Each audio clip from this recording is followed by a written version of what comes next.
Hi guys, welcome back. NCWQ here, and you can see we have a new article which is from Natural Geographic. Magma speed record set by Icelandic volcano.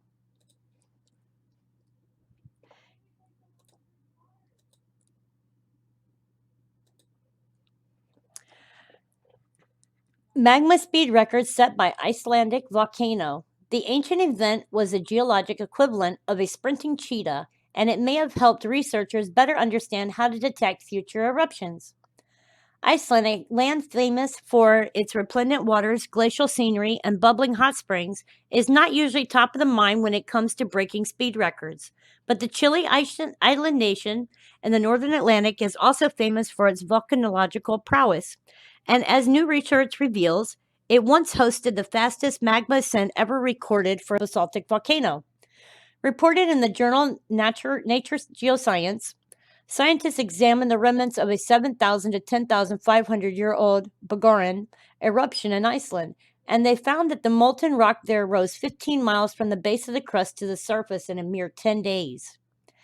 That may not sound particularly speedy, and to be clear, it's not technically the fastest magmatic rise known to science. That accolade belongs to the Kimberlites, ancient explosive volcanoes that propelled mantle material to the surface at frankly ridiculous speeds of around 110 miles an hour, carrying diamonds from the depths far closer to the surface. Still, the ascent is the fastest known for this ubiquitous family of molten rock, making it the magmatic equivalent of a sprinting cheetah. And clocking the speed of Bogoran's magma may help with future forecasts of when similar volcanoes today are gearing to erupt. Each volcano has a different story, has a different personality, said Chira Patron, an igneous petrologist at London's Nature History Museum, who was not involved with the work. But while different soccer players may all behave uniquely during a match, they all follow the same basic rules, and that idea applies to volcanoes, Patron said. As such, unspooling the history of this one freakish eruption may help scientists better understand others yet to come. To work out how fast ancient magma moves, scientists study crystals trapped in long frozen lava. The physical and chemical idiosyncrasies that they feature in their final resting state betray the ways in which they formed. That means experts can effectively see their evolution through time, all the way back to their creation at hellish depths. That often is easier said than done, though. Magma is a complex mixture of solids, liquids, and gases that move about and often separate, all while experiencing a myriad of changing environmental conditions, says Jenny Barclay, a volcanologist at the University of East Anglia, not involved with the work. That means crystals from a single eruption can contain signatures pointing to all kinds of wildly differing stories. Fortunately for geologists, the Bagaroon lava flow deposit found in Iceland's northern volcanic zone has such a wealth of well-preserved minerals that it is clearly told an interesting story. And a team led by Aun Much, an igneous petrologist at University of Cambridge, couldn't resist diving in to find out more. Much and his colleagues took a close look at a mineral named clinoxaprine, which had a composition that is sensitive to pressure. The point at which multiple minerals can exist simultaneously within original magma also changes with pressure. And as pressure tracks with the depths, these properties allow the team to estimate how far below our feet the minerals were stored. These mineral barometers indicate that the magma came just above the boundary between the crust and the mushier mantle, or about 15 miles down. That's only one part of the story, though. The researchers then needed to know how fast the magma rushed up to the surface. During their magmatic journey, Bogarun's viridescent olivine crystals also develop layers of rings around their central cores. The cores and the outer layers feature different chemical makeups. And while the olivines cook in the magma, the cores and layers exchange chemical elements. Petrologists have spent ages melting olivines in laboratories, so they know that the extent of the chemical exchange tracks with how long the crystals were stored in the magma before they erupted. Much and his colleagues used Bogarun's olivines to obtain a range of times for the magma ascent. As expected for a chaotic magmatic mixture, they varied greatly from days to several weeks.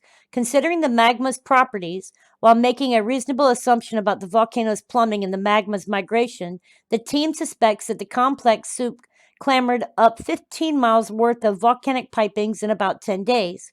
Forecasting future murder blobs.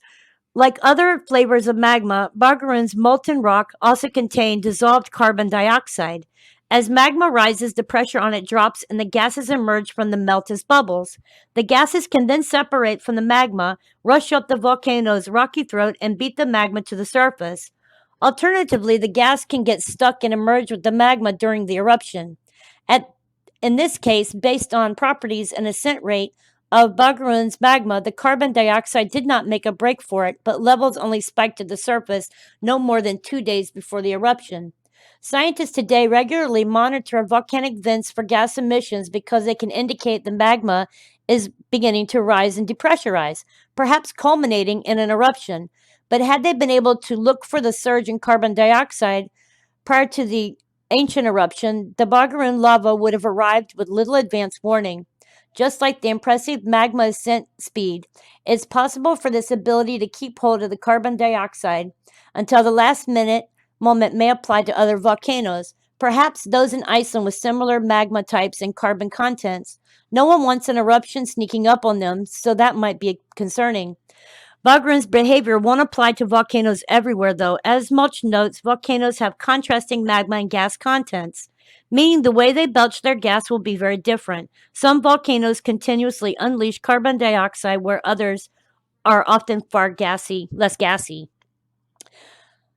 And sometimes, Barclay explained, carbon dioxide may emerge at the surface because the shallow magma pond is easing off some volcanic indigestion and no eruption involved.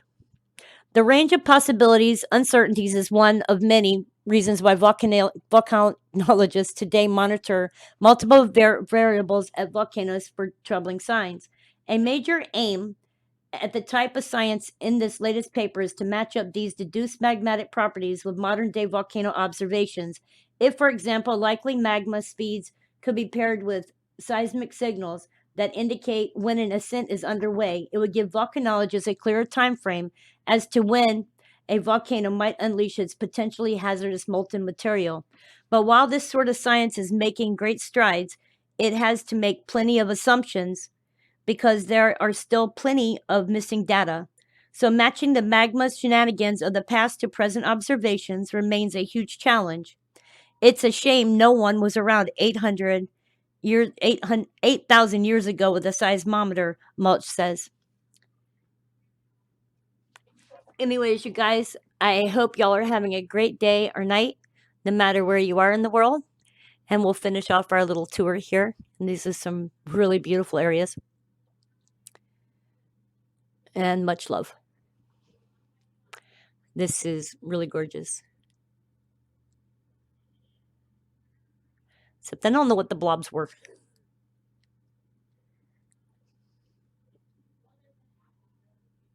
As usual, the article will be below the video, and I hope you enjoyed it as much as I did.